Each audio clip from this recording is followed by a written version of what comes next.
we got us a banger. Don't believe me? Just watch. Cardiologist claims mRNA vaccine is likely the cause of excess deaths on BBC News and should be suspended. Hey, everybody been talking about the vaccines, right? Let's go ahead and get straight into this video like we always do, y'all. If you're new to the channel, make sure you smash the like button and subscribe. You know what I'm saying? If you like the content. But look, like I said, we're going to get straight into this video, y'all. Millions more people in England could be prescribed daily cholesterol-lowering statin pills to cut their risk of a heart attack or stroke under new advice for the NHS. The National Institute for Health and Care Excellence says the cheap price of tablets and the possible health gains mean they should be considered more often. In England, high cholesterol leads to around 7% of all deaths. Well, I'm joined now by Dr. Asim Malhotra. He is a consultant cardiologist and specialises in statins. Thank you for joining us this morning, Doctor. Good morning. Good morning. In terms of what NICE is saying, your thoughts on that? Yeah, so I have great respect for NICE, but I think in this regard with statins, I think this guidance is misguided. And the reason I say that, Wester, is something I've managed thousands of people with heart disease in my career, prescribed statins, particularly to high-risk people. And I just want to emphasize that people who've had a heart attack or high risk, that's where we see the greatest benefits of statins. But in this guidance, this basically applies to people who have a less than 10% risk. And if you have a less than 20% risk of having a heart attack or stroke in the next 10 years, and one thing that we always tell patients when I prescribe statins or discuss it with them is that there is, first of all, no what we call mortality benefit. They're not going to live any longer over a 5-year period. And that the absolute benefits for them is about 1%, 1 in 100 in preventing a non-fatal heart attack or stroke. So that informed decision-making needs to be part of the process in discussion with patients. And then help the patient make the decision themselves. In my own experience with Wester, when most patients are told this information, they actually say, "Doc, to be honest, I don't really fancy those odds. Is there anything else I can do?" And of course, the big issue really that's ongoing, which has been going on for years in this country, is that we've not been addressing unhealthy lifestyles, or certainly being effective in curbing unhealthy lifestyles. We have this big problem with the obesity epidemic.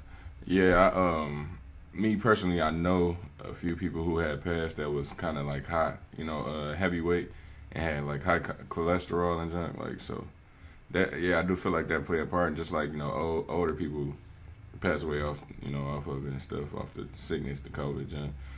But yeah, all right, let's just keep listening. I just want to say that. And when you look at heart disease, my own research has found this.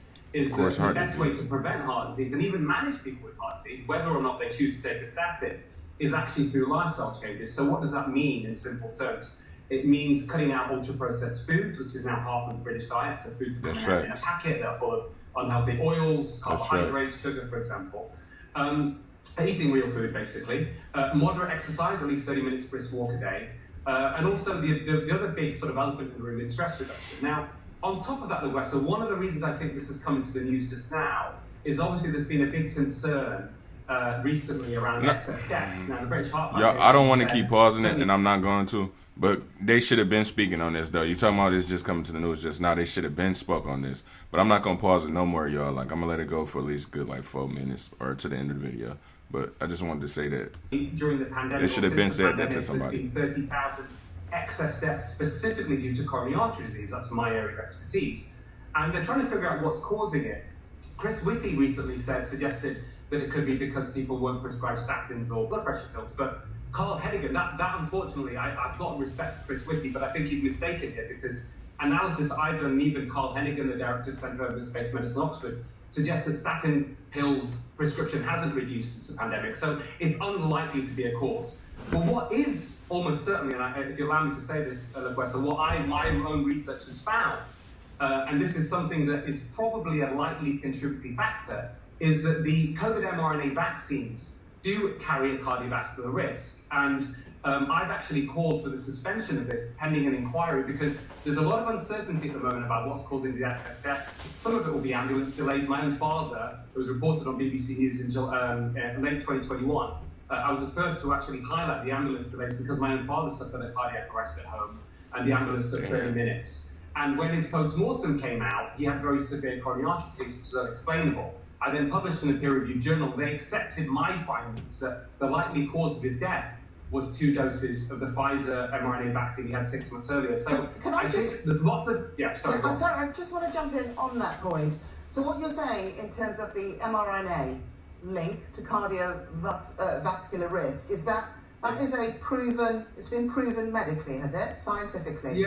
Yeah, for the question. So in medicine, you know, in any research that we do, it's very difficult to always be absolutely conclusive. So we go on like.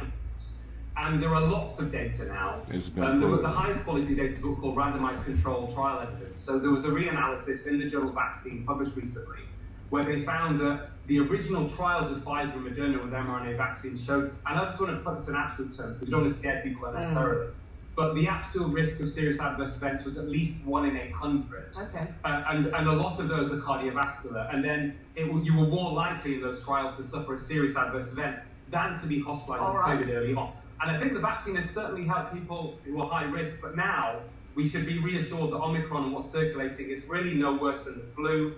And this is really time to pause the vaccine rollout and to really investigate this properly. Okay, so I just want to clarify one point here, is that is using statins a cheaper, less resistant, but short-sighted approach to lower the risk? I think you've summed it up perfectly. So it doesn't mean statins don't have a role, but the absolute benefits are very marginal in low-risk people. Okay.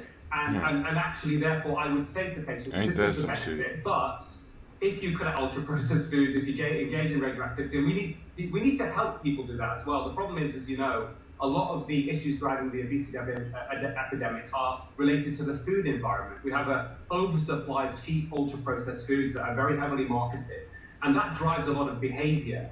And therefore, if we're really going to combat obesity, and I advised Matt Hancock of this when he was obesity health, because heard it. You know, I came out and highlighted the link between COVID, poor outcomes from COVID and obesity. And one of the things I told Matt Hancock, and it was reported in the I newspaper, is that we need to introduce controls like we did with tobacco on these ultra-processed foods. So these are things like taxing ultra-processed foods, banning advertising of ultra-processed foods, and also a public health education campaign saying, you know, if it comes out of a packet and it has 5 or more ingredients, don't eat it. And when you look at the cardiovascular risk with Wester, what's really interesting in my own experience with patients is that very quickly, even within weeks, risk factors for heart disease through a process of helping reduce insulin resistance improve very, very quickly, purely from dietary changes. This isn't a long-term, you know, it doesn't take a long sort of time to have this effect. It's very, very quick.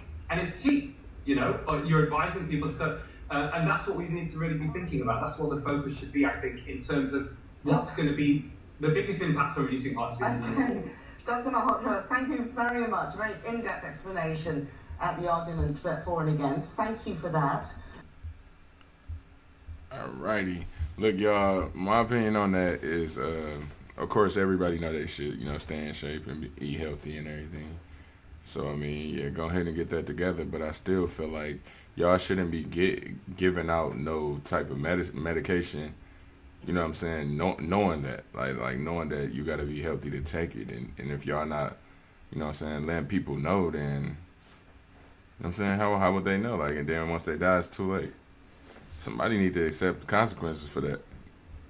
Whoever's responsible, you know what I'm saying? Yeah, man. That dang deep.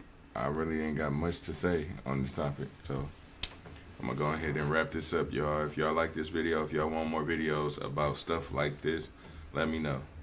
Smash the like button so my videos will get recommended. Also, subscribe to the channel if you're new or returning. Subscribe to the channel. All right, I'll see y'all later.